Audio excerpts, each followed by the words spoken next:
नमस्कार दर्शकों, बहुत बहुत स्वागत है आपका आज के हमारे नमस्कार एमपी कार्यक्रम में। और मैं हूं आपके साथ सुमिता सिरोठिया। तो दर्शकों, जैसे कि हमारे कार्यक्रम की परिपाटी है और हमारी जो कार्यक्रम की शुरुआत होती है, कुछ सेगमेंट्स होते हैं। तो सबसे पहला सेगमेंट होता है हमारा आज की तिथि। तो चलिए जानते हैं आज की तिथि। तो आज की तिथि है, जैसा कि आज तारीख है 5 जून 2023, दिन है सोमवार का। और हिंदू वर्ष के हिसाब से विक्रम संवत 2080 आषाढ़ माह कृष्ण पक्ष की प्रतिपदा तिथि है आज। यानी कि आज नया जो आषाढ़ माह है वो शुरू हो गया है और कृष्ण पक्ष लग चुका है, प्रतिपदा की तिथि है। तो आप सभी को आज के प्रतिपदा तिथि की बहुत बहुत शुभकामनाएं। चलिए आगे बढ़ते हैं। और जैसा कि हमारे कार्यक्रम की परिपाटी है कि सुविचारों का होना जीवन में बहुत ज़रूरी है, स्पेशली सकारात्मक विचारों का होना बहुत ज़रूरी है। तो चलिए जानते हैं आज का सुविचार। आज का सुविचार है कि प्रकृति ईश्वर की सुंदर रचना है, जिसे उन्होंने हमें एक अनमोल उपहार के रूप में आशीर्वाद दिया है।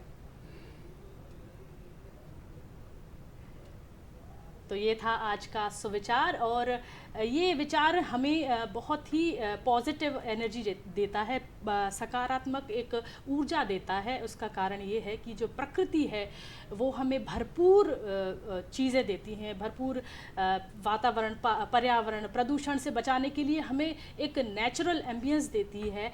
हमें उसका स्वागत करना चाहिए। जो हमें प्रकृति ने दिया है उसको संभाल कर रखना चाहिए। तो कुछ ऐसा ही आज के हमारे आगे के जो कार्यक्रम का विषय है वो भी यही है कि आज हम विश्व पर्यावरण दिवस पर बातचीत करने वाले हैं दर्शकों। और आज का विषय भी यही है कि आज हम विश्व पर्यावरण दिवस जो है वो क्यों मनाया जाता है, इसकी विशेषता क्या है, इस बारे में बातचीत करेंगे। और इससे जो बातचीत होगी वो हमारी लाइव बातचीत होगी। और लाइव बातचीत के लिए आपको नोट करना होंगे हमारे टेलीफोन नंबर्स। तो जल्दी से नोट कर लीजिए हमारे टेलीफोन नंबर्स। हमारे टेलीफोन नंबर्स हैं 0755-266-0049 और एक निःशुल्क टोल फ्री नंबर है, उस पर भी आप कॉल कर सकते हैं। वो है 1800-233-0040। तो ये तो थे हमारे टेलीफोन नंबर्स। अब बारी आती है कि हम आपका परिचय हमारे आज के विशेषज्ञों से करा दें, क्योंकि ये भी बेहद ज़रूरी है जानना कि आज हमारे स्टूडियो में विश्व जो पर्यावरण दिवस है उस पर बातचीत करने के लिए कौन कौन है। तो हमारे साथ आज हैं श्री शैलेंद्र श्रीवास्तव जी, जो कि पूर्व पुलिस महानिदेशक हैं और पर्यावरण के बहुत ही प्रकृति प्रेमी हैं आप। और इन्होंने बहुत सारी विशेषज्ञता हासिल की है पर्यावरण के बारे में जानकर। और हमारे साथ हैं आज दीपक शुक्ला जी, जो कि प्रख्यात कवि हैं। आपका भी बहुत बहुत स्वागत है। आप दोनों का ही बहुत बहुत स्वागत है। तो दर्शकों, जैसे मैंने आपको बताया कि आज विश्व पर्यावरण दिवस है और हम सभी को जानना ज़रूरी है कि पर्यावरण को सुरक्षित करने के लिए, संरक्षित करने के लिए हमें क्या करना चाहिए, क्योंकि ये हमारा दायित्व है हमारी प्रकृति को लेकर। हमें प्रकृति सब कुछ देती है, लेकिन हमें संभालना कैसे है ये हमारी जिम्मेदारी है। और इसी विषय पर हम चर्चा शुरू करते हैं। और मैं सबसे पहले हमारे साथ शैलेंद्र श्रीवास्तव जी हैं, मैं उनसे जानना चाहती हूँ कि जो हमारा पर्यावरण दिवस है वो क्यों मनाया जाता है, उसका उद्देश्य क्या है, हमारे दर्शकों को बताएं। मैं वहीं से शुरू करूंगा सुमिता जी, जहां आपने ख़त्म किया है कि प्रकृति हमें सब कुछ देती है। जी मैं अगर वर्ड्सवर्थ के शब्दों में कहूं जी तो environment is the soul of moral being जी and the anchor of purest thoughts. जी ये दो लाइन हैं जो कवि ने लिखी हैं और उसमें उसने इन्वायरमेंट के बारे में सब कुछ कह दिया है। पवित्रता की आत्मा हमारा पर्यावरण है और जो शुद्ध से शुद्ध हमारे विचार हैं उसका एंकर है। जी हमारे चारों तरफ जो भी है वह हमारा पर्यावरण है। इसको सुरक्षित रखना हमारा दायित्व है। हम किसी चीज़ को सुरक्षित कब करते हैं? जब वह असुरक्षित हो जाता है। तो पहले असुरक्षा का प्रश्न आता है, उसके बाद सुरक्षा का आता है। हमारे जलवायु परिवर्तन हुए, पॉपुलेशन बढ़ी, इन्वायरमेंट पे जो हमारा वन है या दूसरे हमारे इन्वायरमेंटल रिसोर्सेज हैं उनके ऊपर प्रेशर बढ़ा, उनकी डिमांड बढ़ी, तो एक बैलेंस बिगड़ने लगा। और जितना हमें प्योर, शुद्ध और मजबूत पर्यावरण चाहिए था, उसमें कहीं ना कहीं विघटन आने लगा। जी। इसलिए थॉट आई कि इन्वायरमेंट का प्रोटेक्शन होना चाहिए। जी। इसलिए 1972 में एक रियो में अर्थ समिट हुई थी। उसके बाद से 5 जून 1973 से, अगर मैं सही हूँ तो, पर्यावरण दिवस मनाया जाना शुरू हुआ। यह एक टोकन होता है, किसी चीज़ को महत्व देने के लिए, उसके इम्पोर्टेंस को समझाने के लिए। हस्बैंड वाइफ एक दूसरे को बहुत प्यार करते हैं, जी। लेकिन एनिवर्सरी मनाई जाती है टू रीइंस्टेट। एक चीज़ को बार बार करने से ये होता है कि उसका महत्व बढ़ जाता है। कॉरपोरेट सेक्टर में उनको सुबह शपथ दिलाई जाती है, आई एम द बेस्ट, हमारा कॉरपोरेशन है वो सबसे अच्छा है, आई एम द बेस्ट। तो एक इस चीज़ को इतना आत्मसात करते हैं कि वो हमारा वे ऑफ लाइफ बन जाता है। इसलिए हर साल हम अपने आप को याद दिलाते हैं। कार्यक्रम साल भर होते हैं, लेकिन एक याद दिलाने के लिए, अपनी मेमोरी को सीमेंट करने के लिए विश्व पर्यावरण दिवस मनाते हैं। हर साल समस्याओं के हिसाब से इसके विषय रखे जाते हैं। जी। तो इस बार जो मेज़बानी कर रहा है, जो विश्व पर्यावरण दिवस पर जो देश मेज़बानी कर रहा है, वो कौन है, उसके बारे में भी हमारे दर्शकों को बताएं। देखिए, ये अफ्रीकन कंट्री है, जी। कोस्टारिका, जहाँ से ये हो रहा है। नीदरलैंड्स का भी इसमें योगदान है। और इस साल की जो थीम है वो प्लास्टिक फ्री बेसिकली होना चाहिए, नो प्लास्टिक। जी। जी। जी, हमारे एक कॉलर हैं फ़ोन लाइन पर, अशोक जी हैं जबलपुर से। अशोक जी, सबसे पहले तो नमस्कार एमपी कार्यक्रम में आपका बहुत बहुत स्वागत है। अशोक जी, आप हमें सुन पा रहे हैं? नमस्कार सर, नमस्कार जी। जी, अपना प्रश्न करें। मैं ये जानना चाहता हूँ सर कि जितने पेड़ पौधे लगाए जाते हैं, हम लोग जो लगाते हैं, तो उसके लिए हम चाहते हैं पेड़ पौधे कहाँ से मिलेंगे, कहाँ तक मिलेंगे, और हमें कहाँ लगाने से लगाने को हम कहीं भी लगा सकते हैं। किंतु प्लास्टिक है, जैसे आपने बताया प्लास्टिक बढ़ता जा रहा है। अब तो प्लास्टिक के स्पीड ब्रेकर बनने लगे हैं, जगह जगह सर प्लास्टिक के स्पीड ब्रेकर लगा रहे हैं। तो कैसे पर्यावरण को सुरक्षित रखा जाएगा, तो इसके ऊपर ही रोक लगना चाहिए। और वन विभाग की जगह बहुत रहती है, वहाँ कैसे लगानी है? जी। देखिए, इसके लिए कम्युनिटी फॉरेस्ट के लिए जी। या बहुत सारे एनजीओ हैं, उनके माध्यम से वृक्षारोपण के कार्यक्रम होते हैं। और अगर कहीं नहीं तो अपने घर में तो एक पौधा लगा ही सकते हैं। चाइनीज़ प्रोवर्ब है एक, कि सबसे अच्छा समय था पौधा लगाने का 20 साल पहले, और दूसरा सबसे अच्छा समय है आज। आप जहाँ भी जिस भी समय खड़े हों, जिस समय पे हों, या तो आप 20 साल पहले पौधा लगाते, वो सबसे अच्छा समय था, या आज का लिए। उद्देश्य ये है, चाइनीज़ प्रोवर्ब है, उद्देश्य ये है कि 20 साल पहले लगाते तो आपको छाया मिल लेती। अब तो खैर हम खुद भी अपने पेड़ की छाया ले लेते हैं, अपने लगाए हुए पेड़ के फल खा लेते हैं। पहले ऐसा होता था कि पिता लगाता था, पुत्र उसका फल भोगता था। लेकिन अब तो क्योंकि बहुत सारी ऐसी टेक्नोलॉजी आ गई है कि फ्रूटिंग जल्दी होने लगी है, प्लांट्स की ग्रोथ बढ़ गई है, लेकिन पर्पज़ यही है। तो आप कभी भी कहीं भी लगा सकते हैं, अपने घर में लगा सकते हैं। बहुत सारी सरकार की योजनाएं हैं। वन विभाग भी वन महोत्सव मनाता है, और वन महोत्सव के दिन हर आदमी को एनकरेज करते हैं। कुछ साल पहले मध्य प्रदेश सरकार ने 8 करोड़ पौधे लगाने की मुहिम चलाई थी। सबको फ्री में पौधे उपलब्ध कराए थे, सभी एनजीओज़ को उपलब्ध कराए थे। जिसको जितने पौधे लगाना हो वहाँ लगा लें। दूसरा, आपने प्लास्टिक की बात कही। प्लास्टिक के स्पीड ब्रेकर बनते हैं, वो पॉलीमर स्पीड ब्रेकर होते हैं, उनका पर्पज़ अलग होता है, और वो रिसाइक्लेबल भी होते हैं। जो प्लास्टिक की बात है कि वो सिंगल यूज़ प्लास्टिक ही होना चाहिए, मल्टीपल यूज़ प्लास्टिक नहीं होना चाहिए। और कुछ उसकी थिकनेस या थिननेस के बेसिस पे भी कहा गया है। और प्लास्टिक, क्योंकि अगर सबसे छोटी सी चीज़ लें अशोक जी, अगर हम सनातन धर्म की बात करें तो गाय प्लास्टिक खाती है, और उसके पेट से हमने खुद, जब मैं जिलों में पोस्टेड रहा हूँ, गाय का ऑपरेशन हुआ, 8-8 किलो पॉलीथीन का पूरा बंडल का बंडल उसकी इंटेस्टाइन में निकला है। रिसाइकलिंग नहीं होती है, पानी के पाइपलाइन चोक हो जाती है, सीवेज चोक हो जाता है, बहुत सारी चीज़ें होती हैं। प्लस प्लास्टिक के बर्निंग से जो गैसेस निकलती हैं वो इन्वायरमेंट के लिए बहुत हानिकारक होती हैं। तो ये इस्टेब्लिश फैक्ट है कि प्लास्टिक इन्वायरमेंट के लिए अच्छी नहीं है। जी, बिल्कुल उचित आपने कहा कि ये प्लास्टिक जो है वो हमारे यूज़ के लिए नहीं, अभी तो अगर हम देखें तो हमारे जानवर, हमारे जीव जंतु, हमारा पर्यावरण इससे पूरी तरह से प्रदूषित होता है। और इसके लिए अगर आपको शुरुआत करनी है, अगर इसके खिलाफ आपको चलना है, क्योंकि पर्यावरण को प्रदूषित होने के लिए जो पॉलीथिन है वो एक बहुत महत्वपूर्ण योगदान दे रहा है, तो इससे बचने के लिए आपको खुद से ही कोशिश करनी होगी। अगर आपको कोई पॉलीथिन दे भी रहा है तो आप कोशिश कीजिए कि उसको ना लें और अपने तरह से अपनी एक महत्वपूर्ण भूमिका पर्यावरण को प्रदूषित होने से बचाने में आप मदद कर सकते हैं। तो अब मैं आगे चलती हूँ और मेरे साथ एक कवि भी हैं, दीपक शुक्ला जी, जो कि बहुत अच्छी कविताएं लिखती हैं। सबसे पहले तो आपका बहुत स्वागत है ही। मैं ये जानना चाहती हूँ कि आप कब से कविताएं लिख रहे हैं?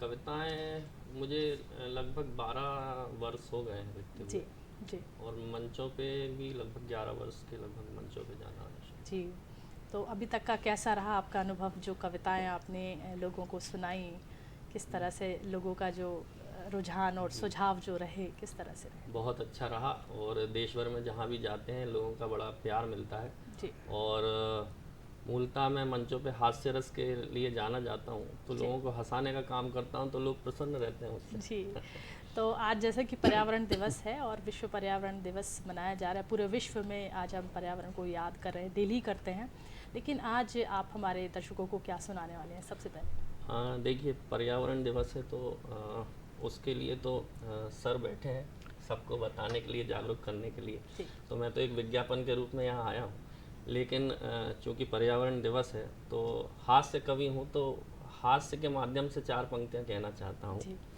कुंभकर्ण सा सोने वालों जागो तुम, कुंभकर्ण सा सोने वालों जागो तुम, लाज शर्म ऊपर वालों से मांगो तुम, पर्यावरण को साफ नहीं रख पाए तो धरा कहेगी चलो यहाँ से भागो तुम। वाह, बहुत बढ़िया, बहुत ही खूब। और जिस तरह से आपने प्रकृति का एक जो चित्रण किया है अपने शब्दों के माध्यम से हम सभी के बीच में, वो एक हंसी की, खुशी की कुछ जो झलक है वो भी देखने मिल रही है और एक संदेश भी हम सभी के बीच में देखने को मिल रहा है।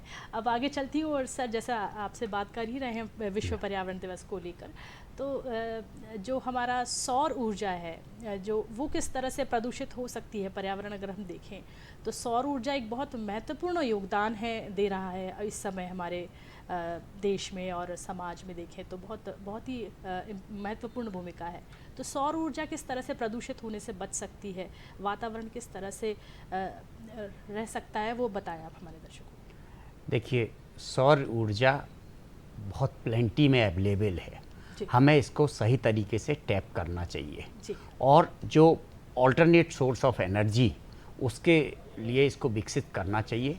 और बड़ी स्ट्रॉन्ग गवर्नमेंट पॉलिसीज़ भी हैं, गवर्नमेंट ऑफ इंडिया भी कर रही है, मध्य प्रदेश सरकार भी कर रही है और सब्सिडी भी दे रही है सोलर एनर्जी को।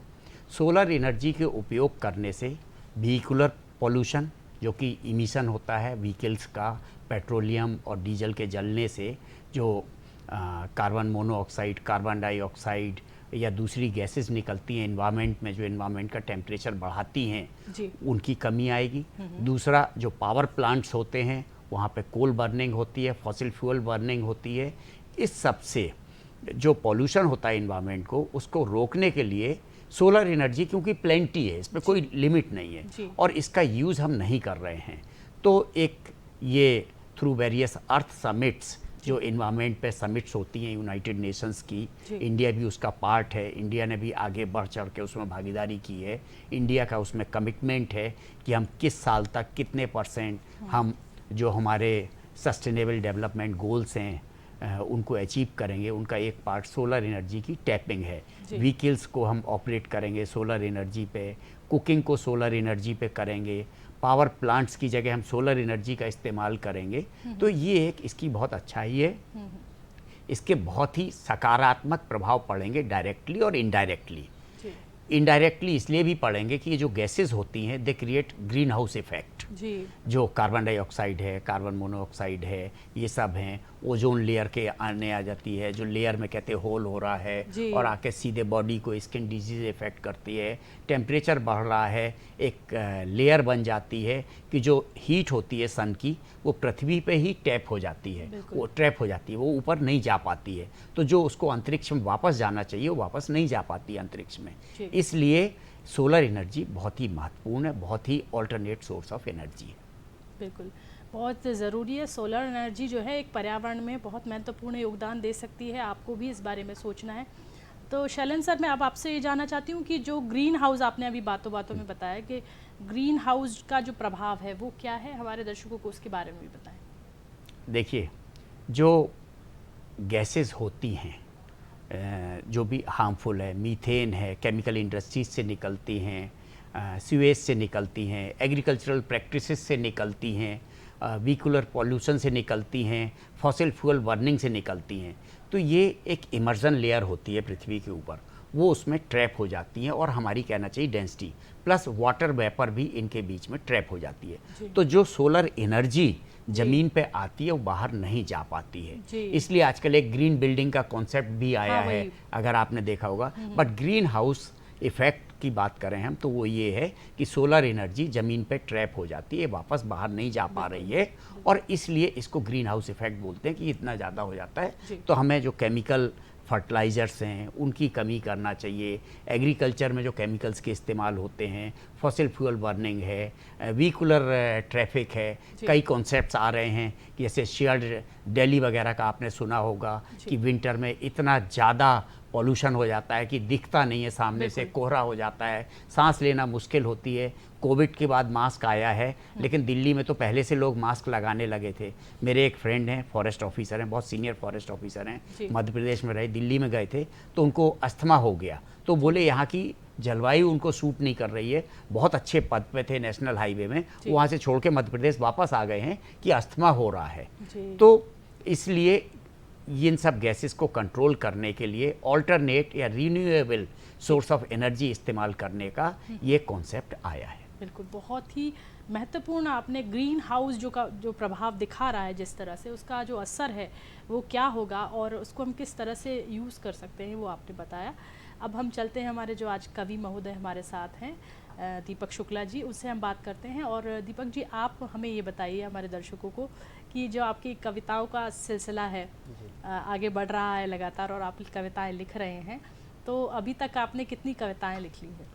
अब कविताओं की गिनती बताना तो मुश्किल है जी, क्योंकि मूलतः हास्य कवि समसामयिक घटनाओं पे लिखते हैं, तो इतने वर्षों में कितनी घटनाएं ऐसी हो गई जिन पे कविताएं लिखी। तो अब आपकी एक कोई जो बहुत ही पसंद की जाने वाली जो कविता हो, जो आपके जो श्रोता हो उनको बहुत पसंद आई हो, हमारे दर्शकों के साथ साझा कीजिए आप। जी, लोग मुझे मंचों पे दनादन कहते हैं, तो दनादन के नाम से बुलाते हैं क्योंकि घटनाएं दनादन होती हैं। जैसे अभी सर ने कहा कि कोविड का जिक्र किया, तो हम लोगों को रोज़ कवि सम्मेलन करने की आदत है कोविड में, लेकिन कवि सम्मेलन क्या, हर चीज़ बंद हो गई, और जब कवि सम्मेलन भी बंद हो गए तो आदत के अनुसार हम परेशान होने लगे कि अब कहाँ सुनाएं। तो एक दिन सर परेशान होके मैं कांच में अपने आप को देख के खुद को ही सुनाने लगा। सुनाते सुनाते मेरे दिमाग में ख्याल आया, मैंने अपनी धर्मपत्नी को बुलाया, मैंने कहा यार मैं इतनी तेज तेज चिल्लाता हूँ, ये पड़ोसी सुनते होंगे तो क्या सोचते होंगे, अपना सिर खुजाते होंगे कि बाल नोचते होंगे। मेरी पत्नी ने जो जवाब दिया, आज तक मैं कंफ्यूज हूँ कि आखिर वो कहना क्या चाहती थी। मैंने कहा यार मैं इतनी तेज तेज चिल्लाता हूँ, ये पड़ोसी सुनते होंगे तो क्या सोचते होंगे, अपना सिर खुजाते होंगे कि बाल नोचते होंगे। मेरी पत्नी बोली चिंता मत करो, ना कोई कुछ सोचता है ना कोई कुछ कहता है, क्योंकि सबको पता है कि अपने पड़ोस में एक पागल रहता है। बहुत बढ़िया। तो आपने कहा कि जो रचना लोगों को अधिक पसंद है, तो मेरा नाम दनादन है, तो दनादन की एक रचना मेरी है जो काफ़ी प्रसिद्ध है, तो एक छंद उसका आपको सुना देता हूँ कि दनादन नाम क्यों पड़ा। बिन बुद्धि धरती पे आए और धरा के बोझ कहाए, गेंडे जैसा होता जाए काया का विस्तार दनादन। बिन बुद्धि धरती पे आए और धरा के बोझ कहाए, गेंडे जैसा होता जाए काया का विस्तार दनादन। शिक्षा की नहीं बिल्कुल इच्छा, लेकिन बारंबार परीक्षा देते थे और 0 नंबर पाते थे हर बार दनादन। तो कक्षा में टीचर जी सूते, घर में पापा मारे जूते, कक्षा में टीचर जी सूते, घर में पापा मारे जूते, बड़े निठल्ले सांड हो गए खाते खाते मार दनादन। एक दिन एक कबाड़ी आया, डैडी ने हमको तुलवाया, फोकट में भी ना ले पाया, ऐसे हम भंगार दनादन। बहुत खूब, बहुत सुंदर। और ये जो हास्य रस की जो एक बात होती है, कहीं ना कहीं उदास चेहरे पर भी हंसी ले आता है, क्योंकि हमारा आज का विषय बहुत ही गंभीर और बहुत ही सोचने वाला है आज का विषय, क्योंकि उस पर हमें सोचना है और उसके बाद उस पर हमें कार्य भी करना है। आज हम विश्व पर्यावरण दिवस पर बात कर रहे हैं और हमारे साथ हैं शैलेंद्र श्रीवास्तव जी, जो कि पूर्व पुलिस महानिदेशक हैं। उन्होंने महारत हासिल की है पर्यावरण को लेकर, काफ़ी उनके पास से ज्ञान है और हम उस ज्ञान को जानना चाह रहे हैं। तो सर, जैसे कि आपने अभी बताया कि ग्रीन हाउस का जो प्रभाव है वो किस तरह से रहता है, मुझे ये बताइए कि एक ब्लैक होल जो बहुत तेज़ी से बढ़ता जा रहा है, उसका क्या कारण है और उसे हम किस तरह से रोक सकते हैं, इसके बारे में हमारे दर्शकों को बताएं। देखिए, ब्लैक होल के दो परिभाषाएं मैं आपको बताऊंगा जी। पहली चीज़ तो मैं कोई विद्वान नहीं हूँ, जो आपने कहा मैं सीखता हूँ। एवरीडे लर्निंग की एक आदत है, सीखने की आदत है, तो इसलिए सीख रहा हूँ कि इन्वायरमेंट क्या होता है। इन्वायरमेंट इतना विस्तृत है, इतना विस्तार में है कि उसका एक्सपर्ट होना मेरे लिए संभव नहीं है। आपके बाकी एक्सपर्ट्स हैं वो बहुत ज़्यादा करते हैं, मेरा नहीं। तो पहली चीज़ तो अगर ब्लैक होल आप देखें और शास्त्रों के हिसाब से देखें तो सृष्टि निर्माण से कहते हैं कि ब्रह्मा जी का एक कल्प होता है। दिन में ब्रह्मा जी जगते हैं, रात में सोते हैं। जब शाम में सोते हैं तो पूरी सृष्टि को समेट के और सो जाते हैं, यानी पूरा ख़त्म हो जाती है सृष्टि। और उसके बाद जब एक कल्प सोते हैं, जो बहुत सारे महायोगों और उतने बराबर होता है, सुबह जब उठते हैं तो फिर छेनी हथौड़ा लेके बैठते हैं और फिर सृष्टि निर्माण शुरू कर देते हैं। उसका भी एक कार्यकाल है कि 6400 वर्ष से अधिक लगते हैं और उतने वर्ष में, मतलब वो भी दिव्य वर्ष, सौर वर्ष नहीं, दिव्य वर्ष, उतने वर्षों में वो फिर से बनाते हैं और फिर वो करते हैं, फिर जाके सृष्टि फिर से शुरू होती है। ये सब चीज़ें, ये तो एक ब्लैक होल का है कि ख़त्म होने का। ये हमारे शास्त्रों में, जो हमारे पुराने एस्ट्रोलॉजर्स थे, एस्ट्रोनॉमर्स थे, जो हमारे एंशिएंट इंडिया या अर्ली जो हमारी एंशिएंट इंडिया थी, गुप्ता डायनेस्टी वगैरह में बराह मिहिर वगैरह, भास्कराचार्य, ये जो हमारे आचार्य हुए, इन्होंने उतने सालों पहले लिखा हुआ था कि सृष्टि इस तरीके से खिसक रही है और ये पूरी समाप्ति की ओर है। एक ये है। दूसरे जो हम ब्लैक होल की बात करते हैं, ये हमारे कर्मों से कि हम कितना ख़राब करते जा रहे हैं और ओजोन कैसे कैसे और हमारी लेयर को जो एक प्रोटेक्टेड होना चाहिए उसको भेदती हुई और सीधे चली आ रही, ओजोन लेयर हमारी है वो ख़त्म हो रही है और अल्ट्रा वायलेट रेज आके और हमको गर्म करके ख़त्म कर रही। तो ये दो चीज़ें। जी, बहुत ही महत्वपूर्ण आपने हमें जानकारी दी। अब हमारे एक जो कॉलर हैं वो फ़ोन लाइन पर मौजूद हैं, डॉक्टर प्रदीप साहू जी हैं भोपाल से। प्रदीप जी, बहुत बहुत स्वागत है कार्यक्रम में आपका। सबसे पहले तो क्या है, विश्व पर्यावरण दिवस की 50वीं वर्षगांठ की आप सभी को हार्दिक शुभकामनाएं। जी, आपको भी बहुत बहुत शुभकामनाएं। मैं थोड़ा आपको करेक्ट करना चाहूंगा, क्षमा चाहता हूँ, अदरवाइज मत लेना। ये ब्लैक होल नहीं बोलना चाहिए आपका, आज पर्यावरण दिवस है तो ये ओजोन होल है। तो आपके एक्सपर्ट महोदय जी इसको करेक्ट करें कि ओजोन होल के बारे में कुछ बताइए। ब्लैक होल आकाश गंगा में एक अलग चीज है, जहाँ पर कोई चीज चाहती है तो वो उसमें अंदर समा जाती है। ये ओजोन होल है, इसको करेक्ट करिए, नहीं तो क्या एमपी के लोगों में गलत मैसेज चला जाए। अब ओजोन होल के बारे में आप चीज बताइए, इसीलिए मैंने फोन किया, अदरवाइज मैं I was not willing to call you, है ना। नहीं, आप बहुत अच्छे हैं, इसीलिए मैंने सृष्टि की बात की और इसीलिए मैंने एस्ट्रोनॉमिकल डेफिनेशन में बताया। जो बात हो रही थी वो ओजोन लेयर की बात हो रही थी कि ओजोन लेयर में होल हो रहा है और जिससे हमारे अल्ट्रा वायलेट रेज आ रही, इसीलिए मैंने दोनों चीज़ें बताई थी। जी, थैंक यू। बहुत बहुत धन्यवाद प्रदीप जी, आपकी जो आपने जानकारी दी उसके लिए बहुत बहुत धन्यवाद। हम आगे बढ़ते हैं और जैसा कि चर्चा हो रही है कि पर्यावरण जो है वो हमें क्या देता है और हमें इसको सुरक्षित करने की क्यों ज़रूरत है। तो अब हमारे दर्शकों को ये बताइए, आपकी पर्यावरण को सुरक्षित करने के लिए हमें क्या क्या करना चाहिए। जी, पर्यावरण को प्रदूषित होने से बचाने के लिए हमें क्या क्या करना चाहिए, हमारे दर्शकों को ये आप बताइए। इन्वायरमेंट जो हमारे चारों तरफ है वो एक इन्वायरमेंट होता है, हमारा इंटरनल इन्वायरमेंट, एक्सटर्नल इन्वायरमेंट। हमें एक अपने इकोसिस्टम में बैलेंस बनाना चाहिए। सबसे बड़ी चीज़ होती है पहले ऑल्टरनेटिव सोर्सेज ऑफ एनर्जी, क्योंकि आजकल सबसे बड़ी चीज़ जो हो रही है वो ग्लोबल वार्मिंग की हो रही है। दूसरा, वृक्षारोपण की, डिफॉरेस्टेशन ज़्यादा हुआ है काफ़ी, और अगर देखा जाए अभी तो ये 80s में एक अवेयरनेस हुई और धीरे धीरे फॉरेस्ट कवर बढ़ना शुरू हुआ। नहीं तो 40 से 50 तक तो ठीक था, 50s के बाद 70s तक 80s तक फॉरेस्ट कवर हमारा कम होना शुरू हो गया था। टिम्बर एक्सप्लॉयटेशन था, फॉरेस्ट का एक्सप्लॉयटेशन था, फिर फॉरेस्ट कंजर्वेशन एक्ट आया एंड इन्वायरमेंटल प्रोटेक्शन एक्ट आया और इस वजह से एक अवेयरनेस हुई। और तो पहली चीज़, किसी भी चीज़ को अगर सुधारना है तो पहले उसके लिए नियम कानून सही होना चाहिए। तो उसके लिए हमने, भारत सरकार ने एक्ट पोस्टुलेट किए, एक्ट बनाए, उसके बाद एक अवेयरनेस कायम की। मैं आपको बताऊं, प्लास्टिक पोल्यूशन की हम बात कर रहे हैं, जो बड़े लोग करते हैं, क्योंकि ऐसा मानना है कि टीचर सबसे ज़्यादा सोचता है, सबसे ज़्यादा ज्ञानी होता है, स्टूडेंट उससे कम होता है। विद्वान लोग बहुत सारी चीज़ें लिखते हैं और हम उनको फॉलो करते हैं। जैसे मैंने अभी आपको वर्ड्सवर्थ का एग्जाम्पल दिया कि उन्होंने कहा environment is soul of moral being and anchor of purest thought. अब मुझे बहुत ज़्यादा समझने की ज़रूरत नहीं है कि किसी एक बड़े व्यक्ति ने, एक रिनाउंड व्यक्ति ने एक चीज़ कही। मैं उदाहरण दूंगा, प्रधानमंत्री जी जब समुद्र के किनारे गए थे तो एक टीवी चैनल पे, सभी चैनल पे देखा था कि उन्होंने एक पॉलीथीन बैग में और जितना वेस्ट पड़ा हुआ था उसको इकट्ठा किया और चुपचाप देश का प्रधानमंत्री और पूरा सभी कचरा समुद्र के किनारे से, प्लास्टिक बॉटल्स और बहुत सारी चीज़ें थीं, जितना लिटर था, प्लास्टिक पैकेट्स, उनको इकट्ठा करके और एक तरफ रख दिया। ये हमारे ब्रांड एम्बेसडर हैं। हम बहुत सारे फिल्म स्टार को ब्रांड एम्बेसडर बनाते हैं, अक्षय कुमार को ब्रांड एम्बेसडर बनाते हैं ट्रैफिक के लिए। क्यों? ये नोन फिगर हैं, ये जो करते हैं हम इनको फॉलो करते हैं, दे आर लीडर्स। तो जो इस समय की थीम के हिसाब से, तब ये थीम नहीं थी जब प्रधानमंत्री जी ने कचरा उठाया समुद्र के किनारे, तब ये प्लास्टिक थीम नहीं थी। लेकिन आज के परिप्रेक्ष्य में अगर आप उसको दिखाएं तो कितना महत्वपूर्ण है कि प्लास्टिक फ्री करना। आपने बहुत अच्छी जानकारी दी, और महत्वपूर्ण इसलिए भी है क्योंकि प्रधानमंत्री ने इसको इनिशिएट लिया, क्योंकि हमारे जो जनप्रतिनिधि हैं उनका भी एक बहुत बड़ा दायित्व होता है समाज के प्रति, देश के प्रति, विश्व के प्रति, कि अगर वो करते हैं, कहते हैं ना, हम सुधरेंगे तो युग सुधरेगा। वो अगर उस स्वामी विवेकानंद के एक जो सुविचार है उसको लेकर जो अगर हम कार्य करते हैं तो कहीं ना कहीं हम एक बहुत बड़ा संदेश दे रहे हैं समाज के लिए। और अब हमारे साथ इसी तारतम्य में किशन सिंह सूर्यवंशी जी हैं, जो कि नगर निगम अध्यक्ष हैं अभी भोपाल में। आपका बहुत बहुत स्वागत है। सबसे पहले तो नमस्कार एमपी कार्यक्रम में।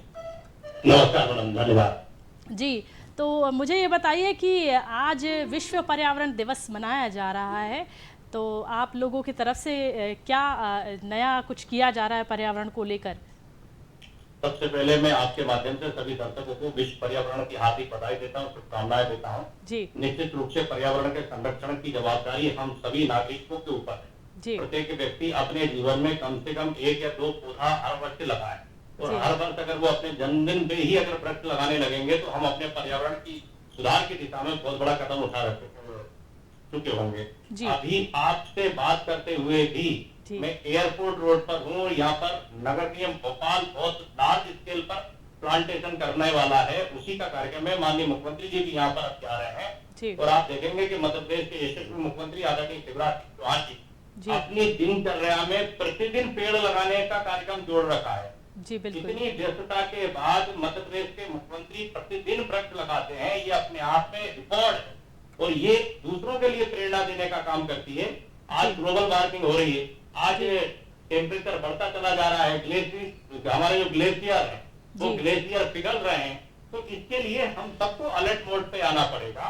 कोई एक संस्था या सरकार केवल काम करे और नागरिक केवल उसको देखते रहे कि हाँ ये काम सरकार का है, ऐसे नहीं होगा।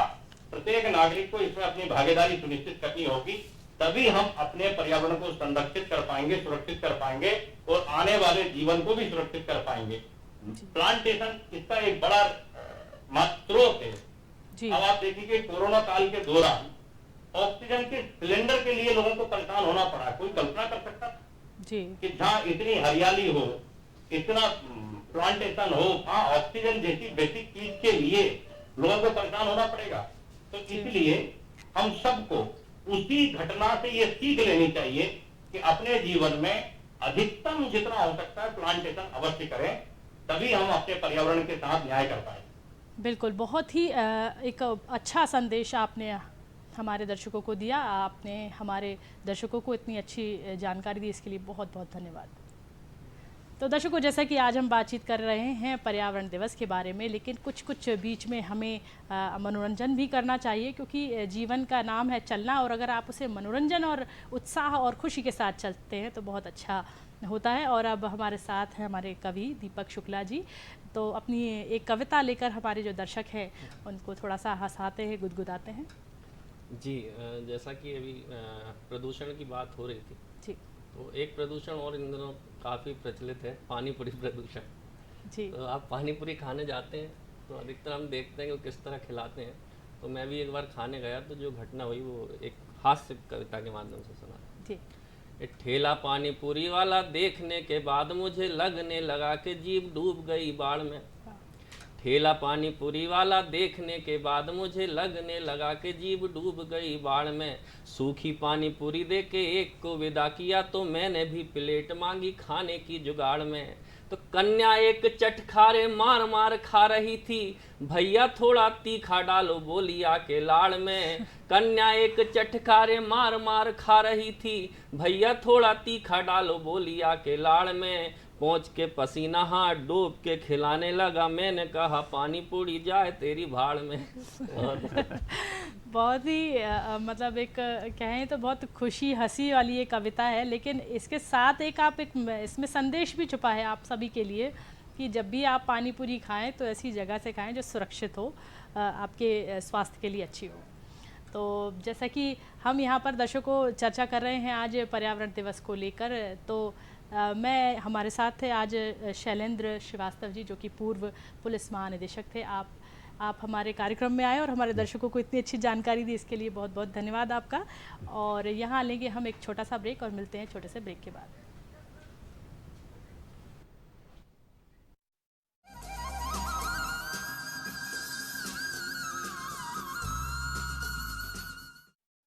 शहर के कोलाहल से दूर प्रकृति की सुंदरता को निहारना और घने जंगलों के बीच सन्नाटे की आवाजों को सुनना हुआ करता है। नीरवता में जीव जंतुओं की आवाजें और अलसुबह तरह तरह के पक्षियों की चहचहाट के साथ नींद से जागना तरोताजा कर दिया करता है।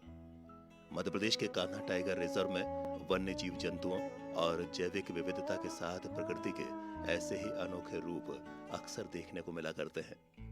नैसर्गिक सुंदरता यहाँ अपने अलग अलग रंगों में सचमुच बेहद खूबसूरत दिखाई देती है।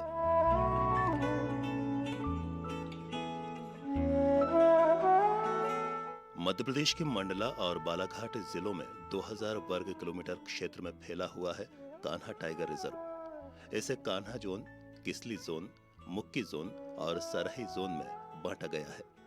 मैकॉल पर्वतमाला की हलोन घाटी और बंजर घाटियों के घने जंगलों में यहाँ तरह तरह के जीव जंतुओं और वनस्पतियों को फलने फूलने का मौका मिला करता है। 1930 के दशक में इसे अभयारण्य का दर्जा मिला और 1955 में इसे राष्ट्रीय उद्यान घोषित किया गया। बाद में बाघों के संरक्षण को विशेष प्रोत्साहन देने के लिए 1973 में इसे टाइगर रिजर्व का दर्जा भी हासिल हुआ। अंग्रेजी उपन्यासकार रुडयार्ड किपलिंग की किताब जंगल बुक की पृष्ठभूमि भी कान्हा के ही घने जंगलों से प्रेरित है। कान्हा के आसपास के इलाकों में रह रहे लोग पिछली कई पीढ़ियों से जीव जंतुओं और जंगलों के संरक्षण में भी सक्रिय रहे हैं। बाघों के अलावा यहाँ बारहसिंघा, तेंदुआ, जंगली कुत्ता, भालू, चिकना पानी कुत्ता और भारतीय अजगर जैसे जीवों को भी संजोया गया है। वास्तव में तो 300 से अधिक पक्षी प्रजातियां, 43 स्तनपायी, 26 सरीसृप और 500 से अधिक कीट प्रजातियां इस जैव संरक्षित क्षेत्र में मौजूद हैं। वहीं वनस्पति में साल और बांस के वन क्षेत्र यहाँ की खासियत है। इसी प्रकार 10 तरह के पुष्पधारी पौधों की 850 प्रजातियां यहाँ मौजूद हैं। दरअसल इस जैविक विविधता को संरक्षित करने में स्थानीय निवासियों का भी वन विभाग के साथ साथ महत्वपूर्ण योगदान रहा है। नाम भले ही कान्हा टाइगर रिजर्व हो, लेकिन अगर कान्हा के किसी एक जीवन को चुनने को कहा जाए तो वो निस्संदेह बारहसिंघा होगा। बड़े भूरे रंग का हिरण प्रजाति का ब्रेक के बाद एक बार फिर स्वागत है आपका कार्यक्रम नमस्कार एमपी में। और जैसा कि आज हमारी चर्चा हो रही है विश्व पर्यावरण दिवस पर, और अब मैं आपकी जो ताल्लुक है वो करवाना चाहूँगी सुनील दुबे जी से, जो कि पर्यावरणविद हैं। आपका बहुत बहुत स्वागत है कार्यक्रम में। तो दर्शकों, जैसे हम चर्चा कर ही रहे हैं पर्यावरण दिवस को लेकर, तो जो पर्यावरण है वो जीव जंतु, पेड़ पौधे, इन सभी से मिलकर बना होता है और इसमें वनों का एक बहुत महत्वपूर्ण योगदान होता है। तो उसको लेकर ही मैं सबसे पहले सुनील जी से प्रश्न करना चाहूँगी। और आप सुनील जी वृक्ष मित्र भी हैं और वो हमेशा वृक्ष आप लगाते हैं। जी हाँ। जी, तो हमारे पौधे दर्शक लगाता हूँ मैं जी और वृक्ष बनाता हूँ उनको। जी, तो आप जो छोटे छोटे पौधों को लगाते हैं और उन्हें वृक्ष के लिए तैयार करते हैं, वृक्ष बनने के लिए। अब जो आज का समय है, वनों की कटाई बहुत तेज़ी से हो रही है, उसको लेकर किस तरह से आप सोचते हैं और वनों की कटाई को रोकने के लिए क्या करना चाहिए? आपने बहुत अच्छा प्रश्न दागा है। इसके लिए मैं दूरदर्शन भोपाल हेलो एमपी का जो है बहुत बहुत धन्यवाद प्रेषित करता हूँ। वनों को बचाना अति आवश्यक है।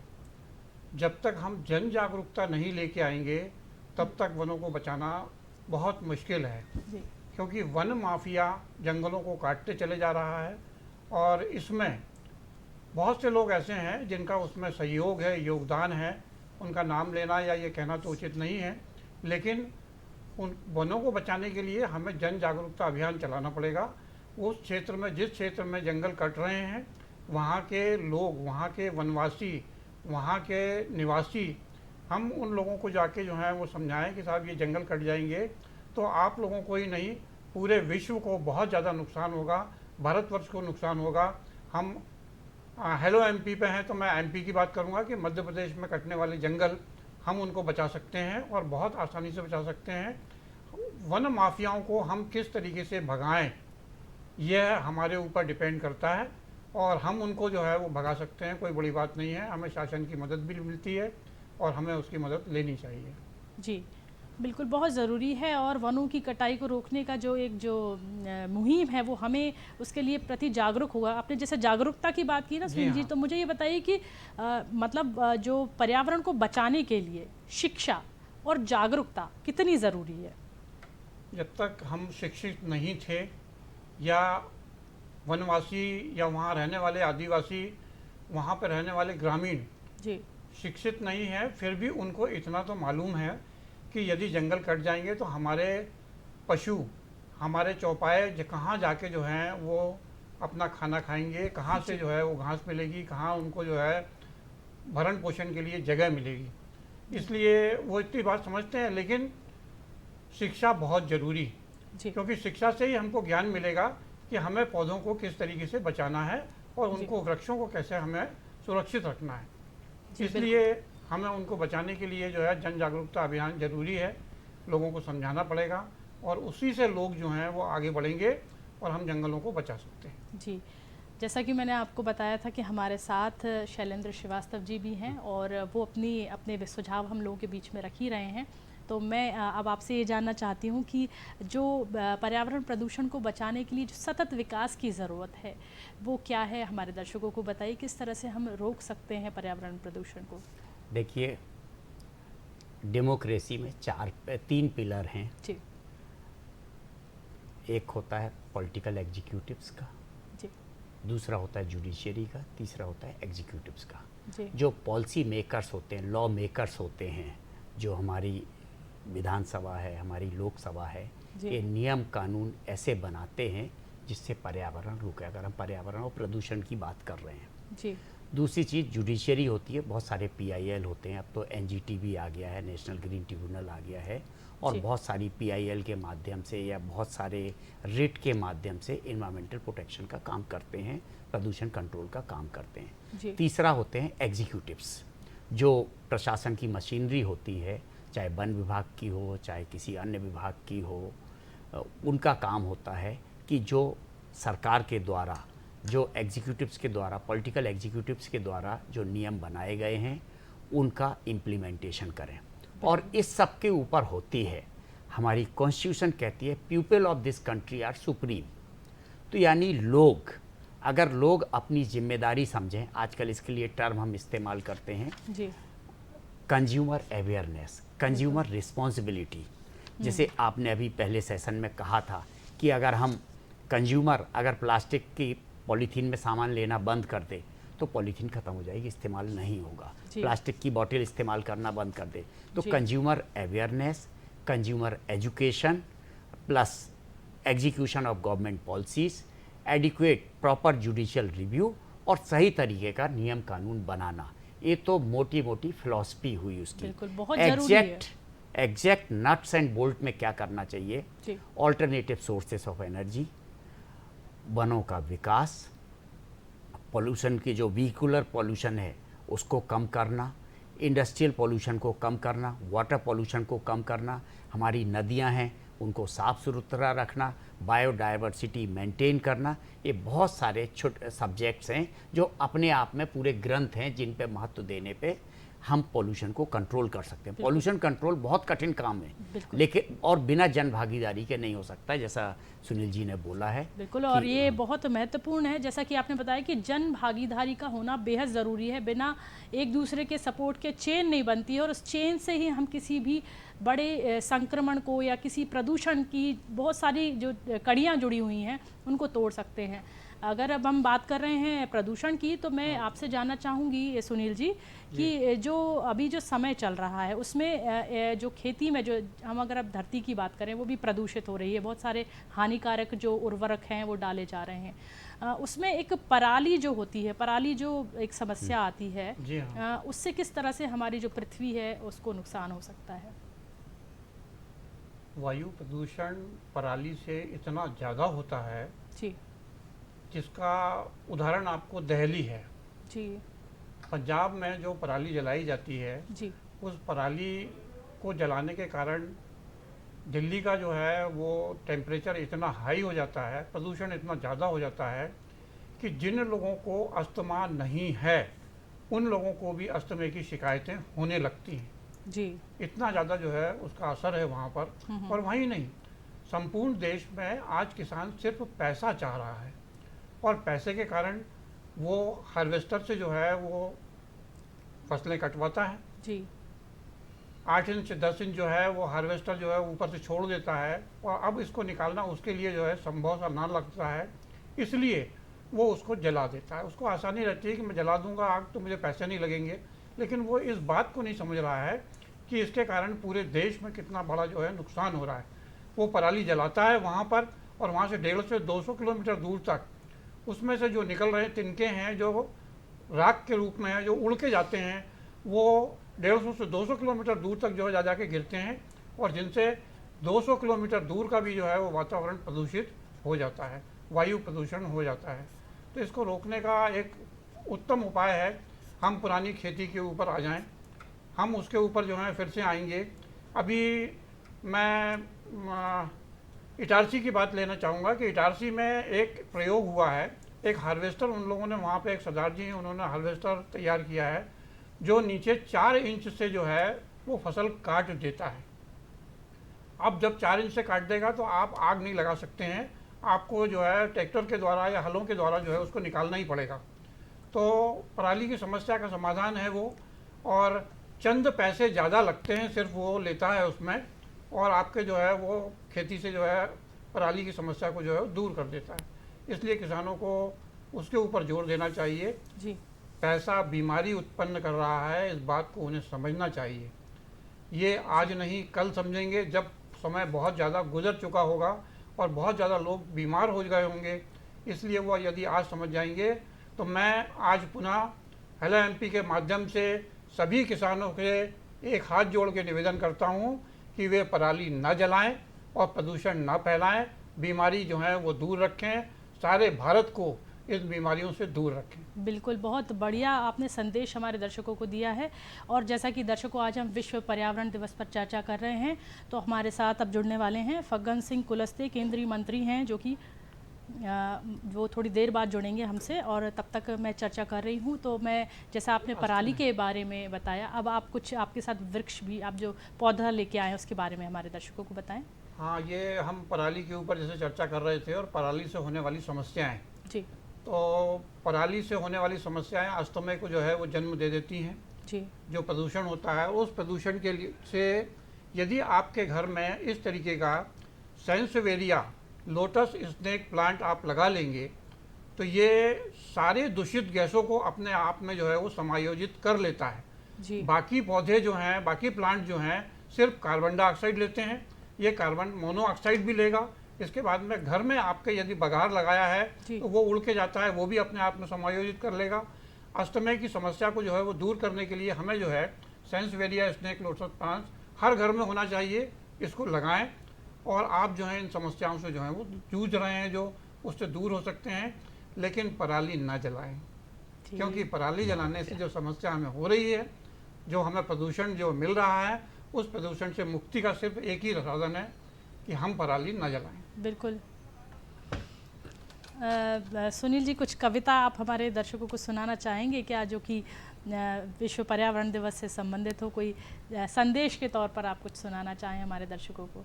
हाँ, विश्व पर्यावरण दिवस पर जो है वैसे एक छोटी सी रचना है मेरे पास में, जी और वो वृक्षों से संबंधित ही है जी कि वृक्षों को हम कैसे बचाएं। जी जब तलक जिंदा रहेगा आशियाना देता जाएगा।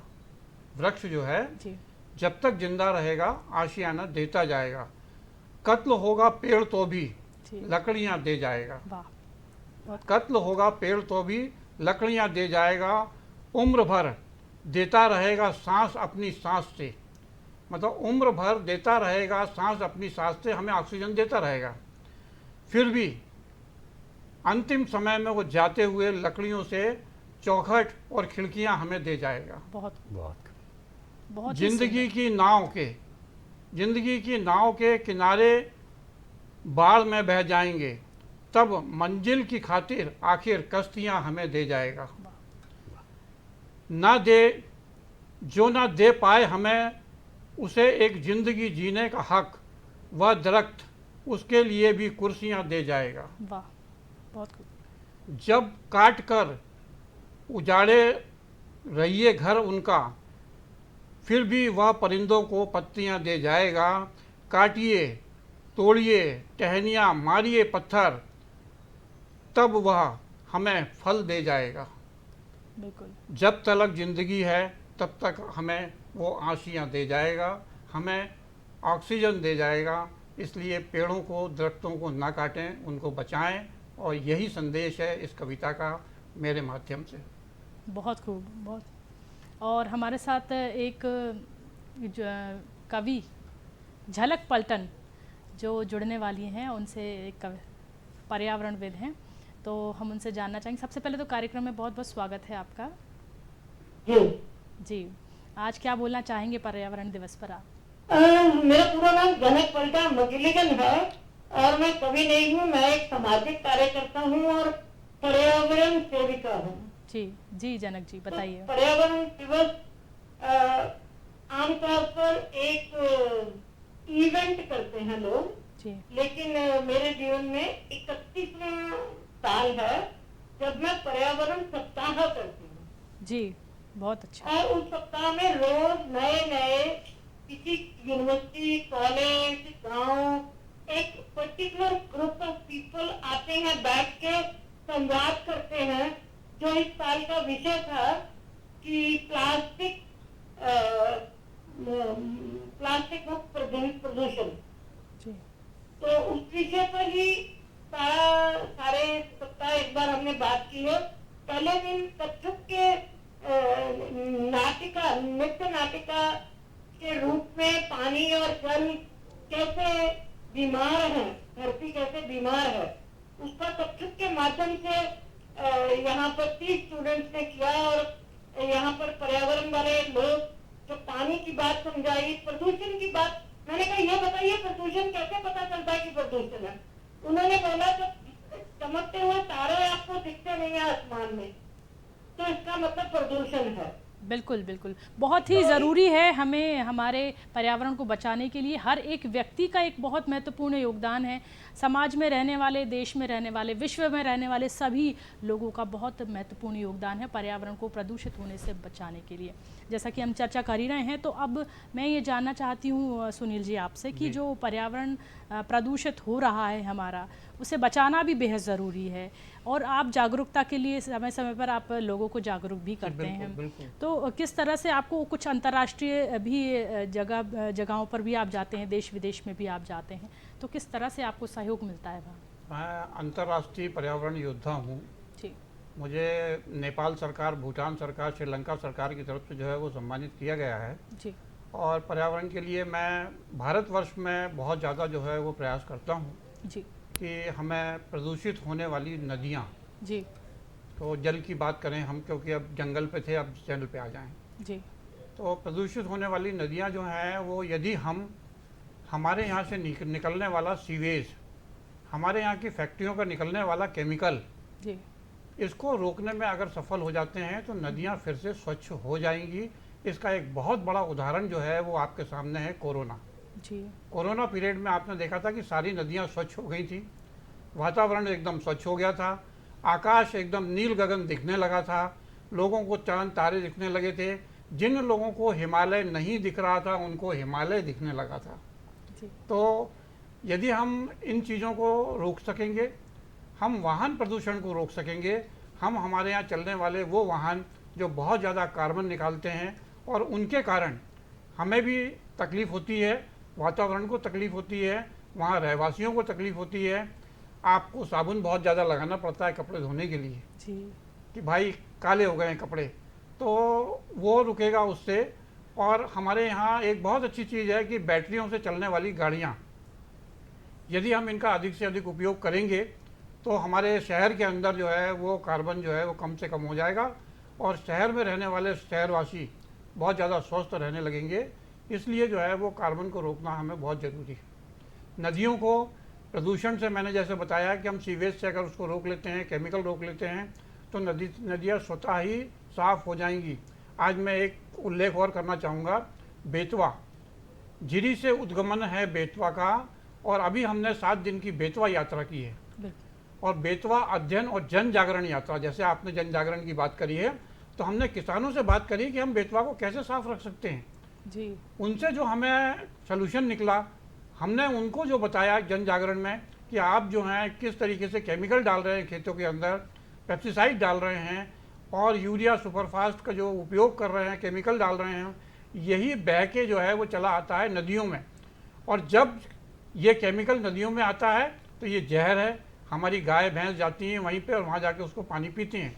जब हमने उनसे एक सवाल करा, क्या आप आपकी नदियों में तैरने जाते हैं, आप क्या नहाने जाते हैं? बोले जहरीली है, गंदी, हम क्यों जाएंगे उसमें।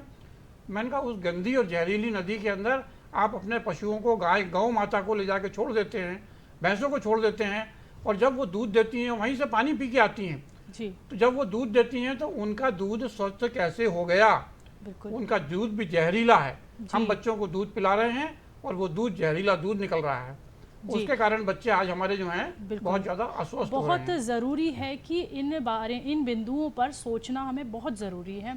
अब हमारे साथ शैलन जी भी हैं। शैलन जी, चलते चलते जो हमारे जो दर्शक आपको सुन रहे हैं उनको एक संदेश दीजिए कि जो विश्व पर्यावरण दिवस जो हम मना रहे हैं, पर्यावरण को किस तरह से सुरक्षित करें, तो आप हमारे दर्शकों को कुछ जान दें संदेश। मैं संदेश देने के पहले एक चीज़ कहूँगा। जी। एक अंग्रेजी कवि हैं, थे रॉबर्ट फ्रॉस्ट जी। उन्होंने लिखा है, woods are lovely dark and deep but I have promises to keep, miles to go before I sleep and miles to go before I sleep. Harivansh Rai Bachchan ji ने इसका हिंदी रूपांतरण किया, बहुत ही सुंदर रूपांतरण किया है। गहन सघन मनमोहक वनतरु, एक राहगीर है, थका हुआ है, परेशान है और अपने मुकाम पे जा रहा है, उसको उन्होंने इस तरीके से डिफाइन किया है, गहन सघन मनमोहक वनतरु मुझको आज बुलाते हैं, जी। किंतु किए जो वादे मैंने याद मुझे आ जाते हैं, मौन निमंत्रण छलना है, अरे अभी तो मीलों मुझको चलना है। बहुत ये अपने आप में पर्यावरण के महत्व को बताता है कि थके हुए राहगीर को उसके पास दूसरी जिम्मेदारियां हैं। और इसी के साथ में चलते चलते आपका धन्यवाद करती हूँ और मैं सुनील जी से चाहती हूँ कि वो एक छोटा सा संदेश हमारे दर्शकों को दे। समय के अभाव में मैं चाहूँगी कि आप छोटा सा संदेश हमारे दर्शकों को दें। मैं कहना चाहूँगा कि हमारे घर के आसपास में लगने वाली मधुमक्खियाँ सिर्फ पुष्पों से जीवित रहती हैं, और मैं इसी तरीके से उसके लिए एक छत्ता भी लेके आया था, यह दिखाने के लिए कि ये छत्ता है जो मधुमक्खियों से बना है, और मधुमक्खी नहीं रहेंगी तो आप और हम जीवित नहीं बचेंगे, क्योंकि परागकण से ही मधुमक्खी फल जो है यहाँ से वहाँ तक उत्पन्न करती है, और जब फल और सब्जियाँ नहीं होंगी तो हम मांसाहार की ओर आएंगे। धीरे धीरे मांसाहार खत्म हो जाएगा, जब वो खत्म हो जाएगा तो हमें खाने के लिए कुछ बचेगा नहीं, पेड़ पौधे नहीं बचेंगे, तो फिर अंत में जो है पशु तो चले ही गए हैं, तो हमारी बारी है, हम किसको खाएंगे? आपस में एक दूसरे को खाएंगे क्या? इसलिए मधुमक्खियों का ध्यान रखें और उनके लिए जो है वो सुरक्षित स्थान दें, वनों की कटाई रोकें। बस इतना ही मैं कहकर जो है वो अपने वाणी को विराम देना चाहूँगा। बहुत बहुत धन्यवाद, आप हमारे कार्यक्रम में आए।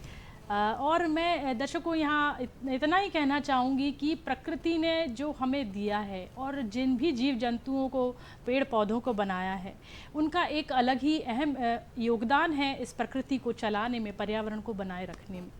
तो आप कोशिश कीजिए कि जो आपका पर्यावरण है और जो आपकी प्रकृति है उसका आप पूरा ध्यान रखें, उसमें सहयोग करें।